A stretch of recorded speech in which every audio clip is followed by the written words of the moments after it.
a golden smile that introduced me to the days of wine and roses and you.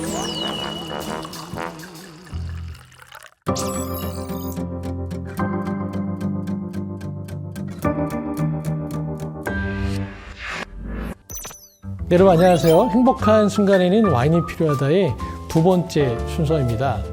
두 번째 순서로는 프랑스로 떠나는 와인 여행을 갈 건데요. 여러분 와인이 여전히 어렵게 느껴지시죠? 20년을 하고 있는 저에게도 여전히 와인이 어렵습니다. 그렇기 때문에 와인에 대한 기초적인 용어에 대한 설명을 좀 드리고자 합니다.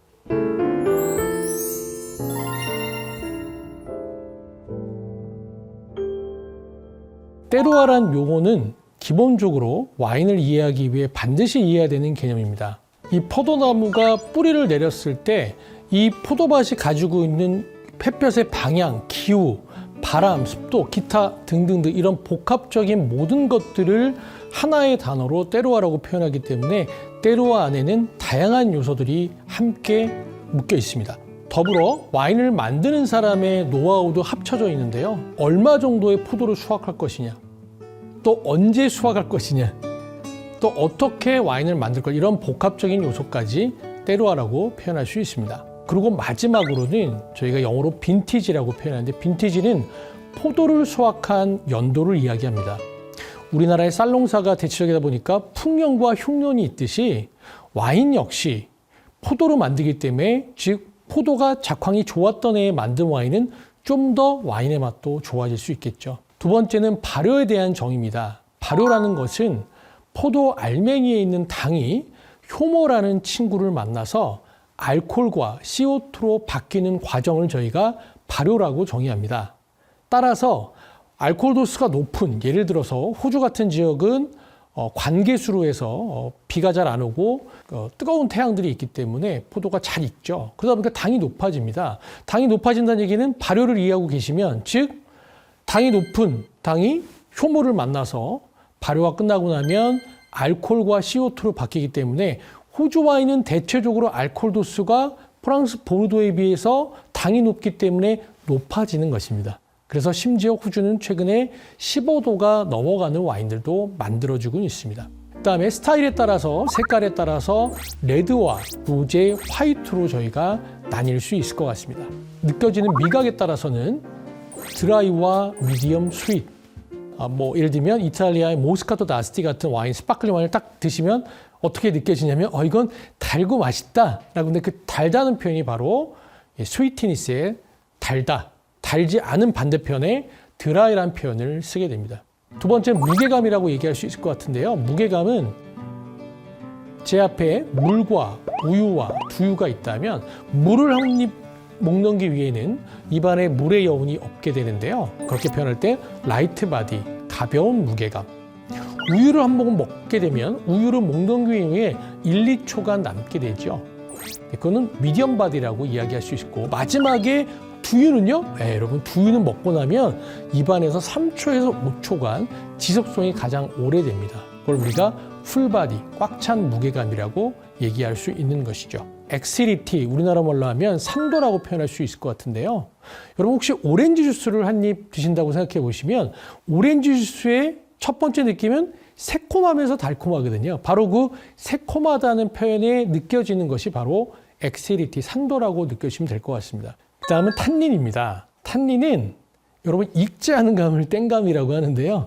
익지 않은 감이 한 입 딱 깨물게 되면 자연스럽게 퇴퇴 뱉게 됩니다. 바로 그 혀 양쪽 끝에서 느껴지는 느낌을 와인에서는 탄닌이라고 표현하게 되고, 포도의 껍질과 줄기에 있고, 일반적으로 와인을 양조하는 과정에서는 화이트 와인은 과즙으로만 만들고, 레드 와인은 과즙에다가 껍질을 담가 놓는 침용이라는 과정이 추가되기 때문에 일반적으로 레드 와인에서 느껴지는 용어가 바로 탄닌감이라고 아시면 될 것 같습니다. 자, 그럼 전 세계 와인의 종주국인 오늘의 이 강의 가장 큰 주제인 프랑스로 와인 여행을 떠나보도록 하겠습니다.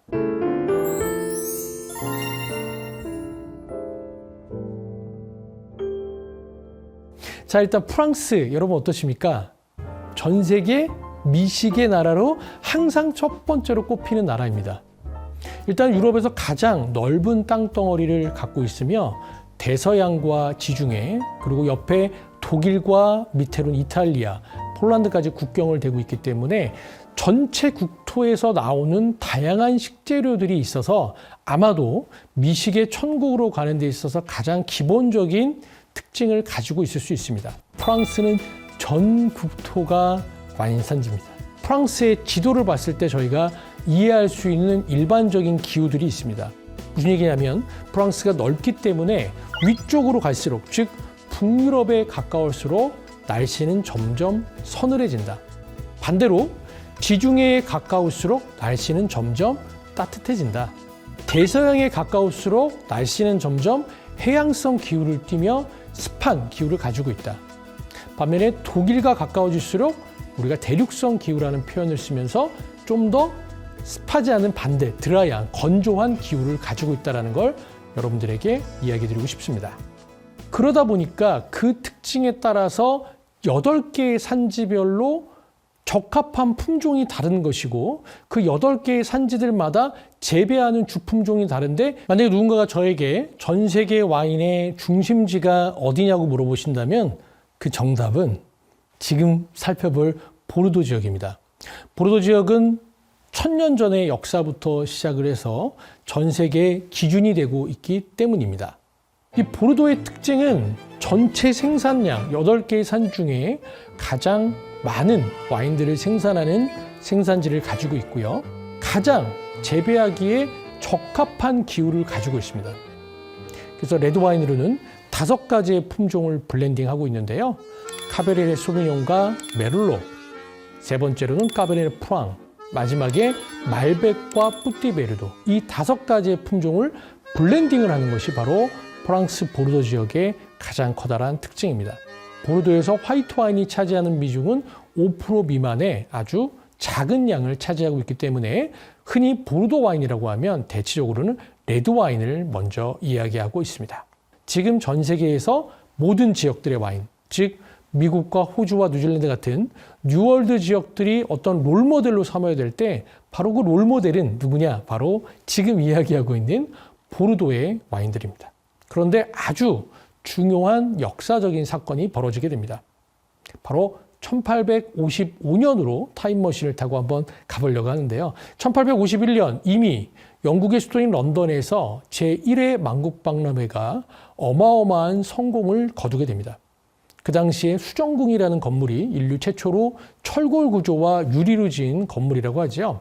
라이벌 국가였던 프랑스는 제1회 만국박람회를 영국에게 뺏긴 거에 대해서 굉장히 배합하면서 칼을 가게 됩니다. 그리고 나폴레옹의 조카인 나폴레옹 3세가 대통령이 되면서 제2회 만국박람회는 반드시 프랑스 파리가 유치하고자 하고 성공하십니다. 그래서 1855년 프랑스의 수도인 파리에서 제2회 만국박람회가 개최되고 이때 많은 장관들의 건의를 받게 되는데 그 중에 하나가 영국은 앞선 1강에서 보여드렸던 와인벨트, 즉 위도 30도와 50도 사이에 위쪽에 있기 때문에 포도 재배가 불가능합니다. 이거를 정확히 알았던 프랑스는 이번 만국박람회 때 우리나라에서 가장 중요한 산지인 보르도의 와인들의 등급을 정해서 선포하자라는 농림부 장관의 아이디어를 나폴레옹 3세가 수락하게 되고, 여러분 샤또란 표현은 불어로는 직역하면 성이란 뜻이고요.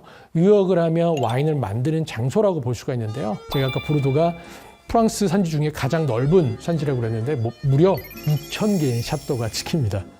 즉 그 지도상에 6,000개의 와이너리가 있다는 것이겠죠. 그래서 1855년에 상위 1%, 즉 6,000개 중에 상위 1%니까 정확하게 61개였는데요. 61개의 와인의 등급을 정해서 선포하게 되고 그게 그랑크루 클라스라고 하고, 그래서 1등급은 5개, 2등급은 14개, 3등급 14개, 4등급 10개, 5등급 18개, 그래서 총 61개의 와인들이 1855년부터 2023년인 지금까지 등급 조정은 딱 한 번, 1973년도에 샤또 무똥 로칠드가 2등급에서 1등급으로 올라오는 등급 조정이 예외적으로 딱 한 번 외에 등급 조정을 한 번도 하지 않은 놀라운 역사와 전통을 가지고 있는 것이죠. 그래서 61개 와인들을 저희가 시간 관계상 다 살펴볼 수는 없고요. 1등급 5개 정도만 좀 살펴보도록 하겠습니다. 샤또 라피드 로칠드와 샤또 무똥 로칠드,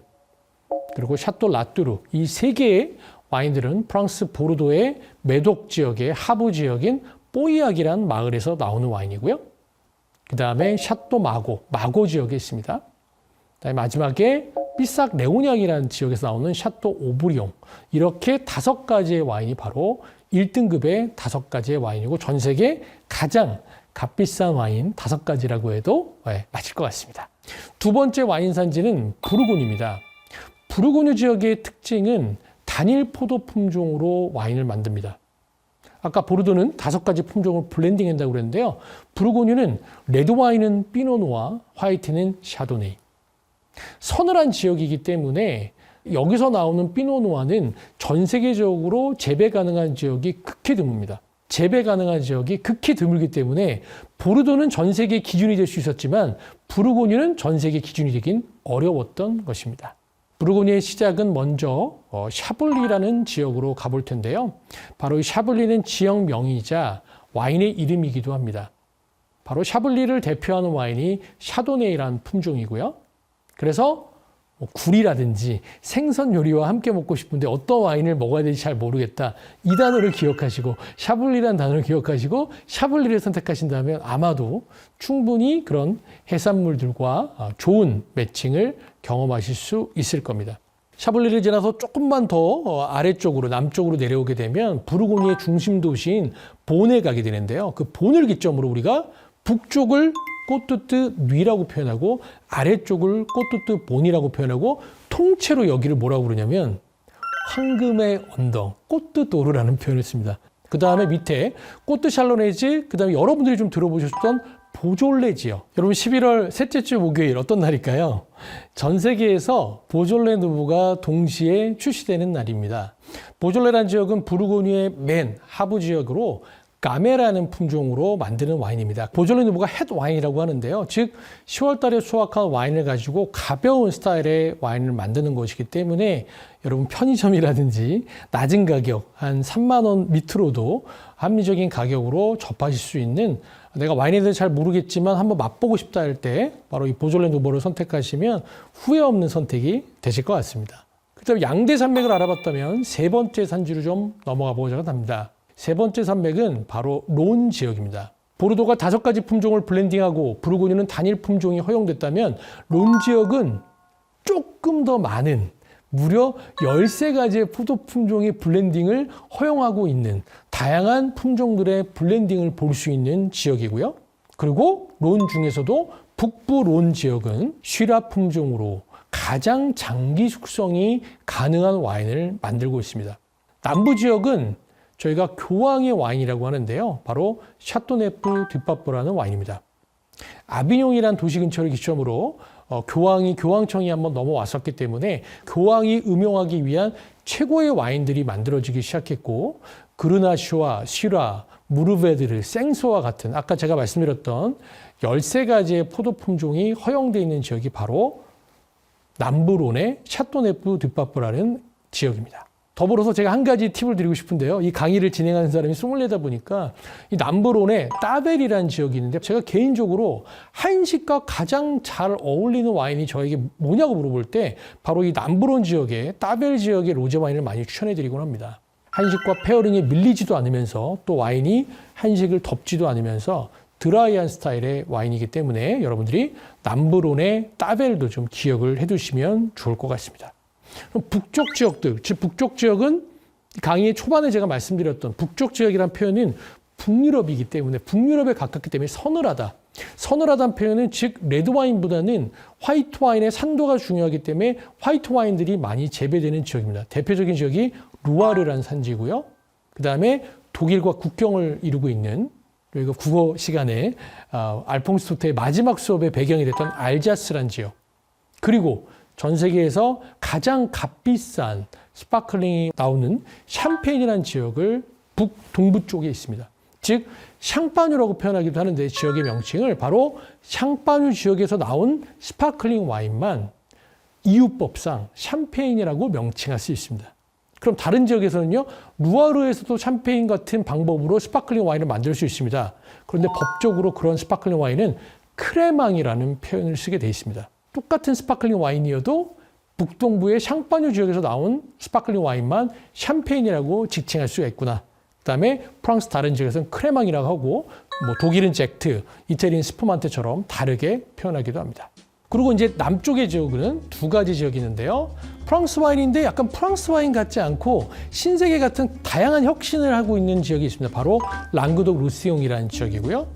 마지막에 세계 3대 영화제인 칸 영화제가 열리는 바로 프로방스 지역. 프로방스는 로제 와인을 대표하는 산지입니다. 이상으로 우리는 전 세계 와인 산지의 종주국이라고 불리는 프랑스 와인의 8대 산지에 대해서 오늘은 여행을 떠나봤습니다. 다음 3강에서는 와인보다 맛있는 와인 이야기로 찾아오도록 하겠습니다. 감사합니다.